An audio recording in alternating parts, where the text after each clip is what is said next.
To, to obtain the ACBL scoring program, you would go to Google and type ACBL score download for Windows. Click on the very first website and look for ACBL score download for Windows right here. So you would click on that and install ACBL score. So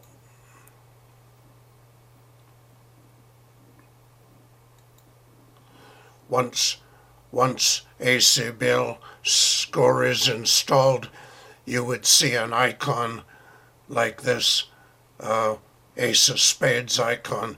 You would double click on that and you would get this blue menu. Click OK. Then you get a green menu. The first thing you should do is click on Setup and make sure where it says Tournament or Club Mode that you select Club Mode. Otherwise you need to have, it asks you for the ACBL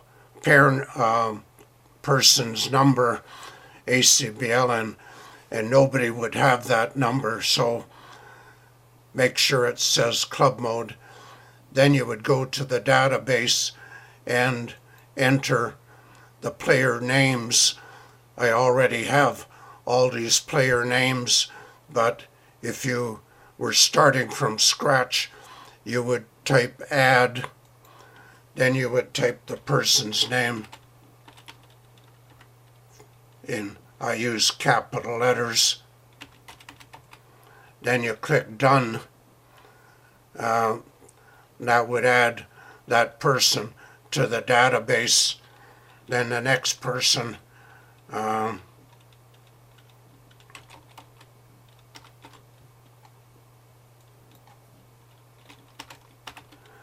click done again. I'm not going to do that because I have all the names already in my database. So if I click database, I have all these names. If I go to the next person and the next person, you see all these different names. If that person is no longer a member, you can click delete and delete that member. When you're finished, you would click quit and you're back to the green menu. You would click game to get started. You would type the date unless it's already there and click OK. Now you get a blank screen and you wonder, what do I do now? They used to have function keys like F11, and I think F11 would still work. Let's see. F11 doesn't do anything. So you click on, it says Control A to add a section, but you can just click section and add a new section. Then it asks you if you want a section of pairs, Swiss teams, etc. 99% of the time you would choose pairs and click OK. Then at the bottom it asks you what letter do you want, and I don't have any reason to pick any other letter than A, so I always pick A. Then it asks for a color. I don't have any reason to pick orange or green, so I just pick white and I click OK. On the menu it asks me if I want a Mitchell movement or a Howell movement. If you have less than 7 tables, you would click Howell, but if you have 7 tables or more, it would be a Mitchell. So click OK when you know which one you want. Now it asks how many tables are there. We usually only have 7 or 8 tables on a Thursday, so I'll pick 7. And it asks what's the maximum number of rounds, and they already have 7, which is correct, so I click OK. And it asks me how many boards per round, and they already said 4, so I click OK. They ask if it's a standard Mitchell, and it pretty well always is, because I don't know any other kind. Then it says no player duplication, so that's the only choice. They used to have more choices, but that's good enough for me, so I click OK.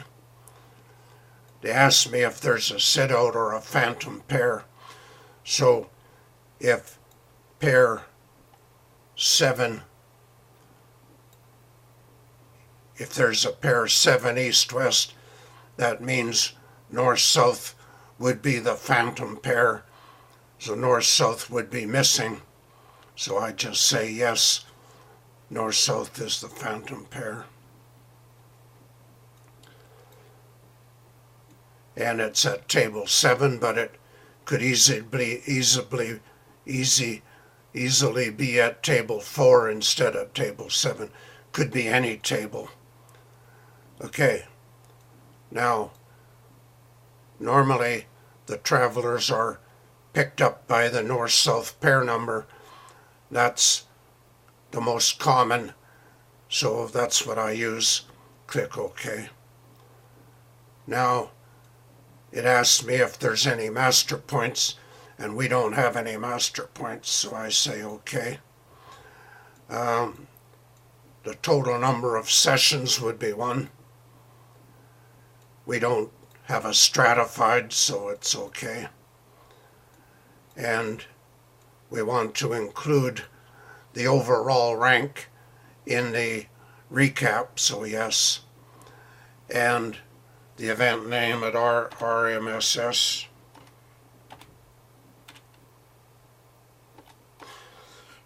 Ridge Meadows Senior Society, Monday afternoon usually. It's actually Thursday afternoon.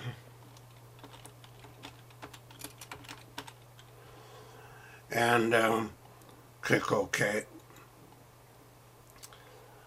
Now we get a blank score, and we probably want to enter the names of the players.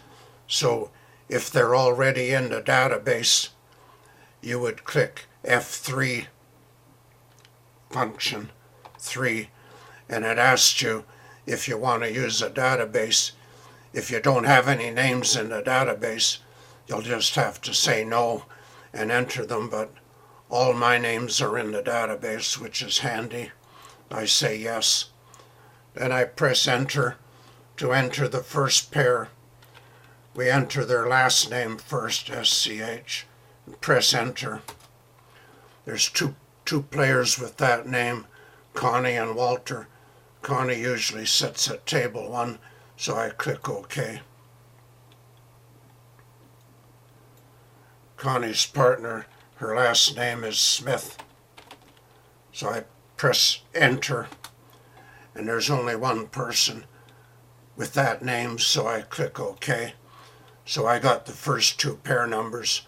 I go to the east-west players and enter, press enter. Sue usually sits.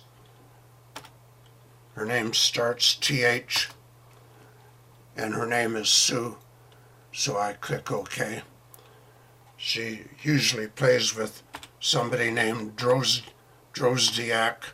I just type a few letters of his last name, press enter, and then I see his name, I click OK. So I keep going until I enter all the names. I press enter. Table 2, Katrina sits at table 2. Doesn't matter which one comes first, so I press enter. And then enter again, and I got the table 2 pair, the east-west pair, Hilda and Eileen Ross. Then I click OK or done. F9 would also work. OK.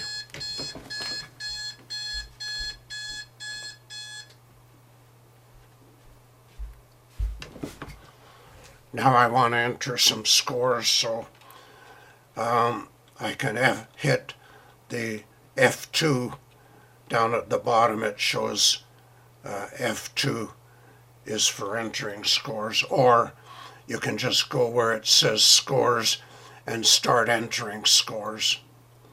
So this would be the score on board 1. You can click OK or just press enter.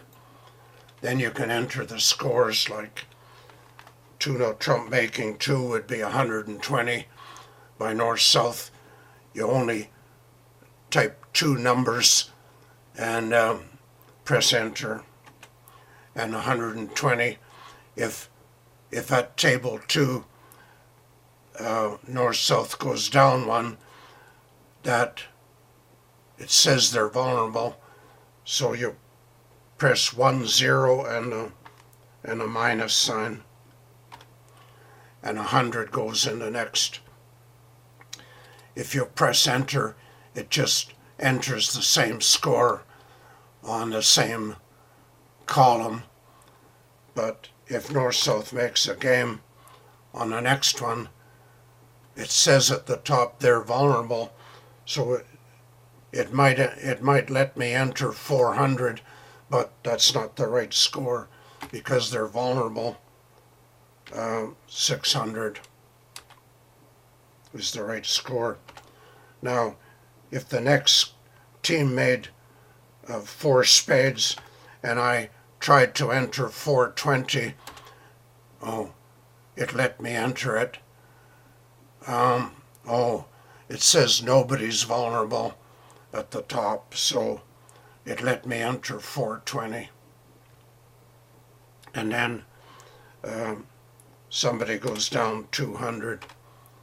So now I can press enter once or twice to go to the next board. That's board 2, and enter again. And now I can enter the scores for board 2. After I enter all the scores, it'll be all finished, but I'll just exit out by pressing escape twice, once, twice, and then I'm out of there. And if I want to see the results, I press, it says somewhere, press F4 to see who the leaders are, the top ranking. I press F4 and it asks me if I want to see it on the screen or print the scores or save them to a text file. I should save them somewhere on the computer so you can find them, put them in your documents or wherever, but for now I'll just look at them on the screen. I only entered 4 names, so 4 pairs, so it shows me that pair 4 has the highest score in the room. Pair 5, north-south, has the second highest score. Pair 1 is third, and so on. And east-west, the same thing. Pair 4 has the highest east-west score. I don't know how that happened. Okay, so that's enough. So I can exit out of this by canceling that and I can cancel the whole thing. Battery's gone on my hearing aid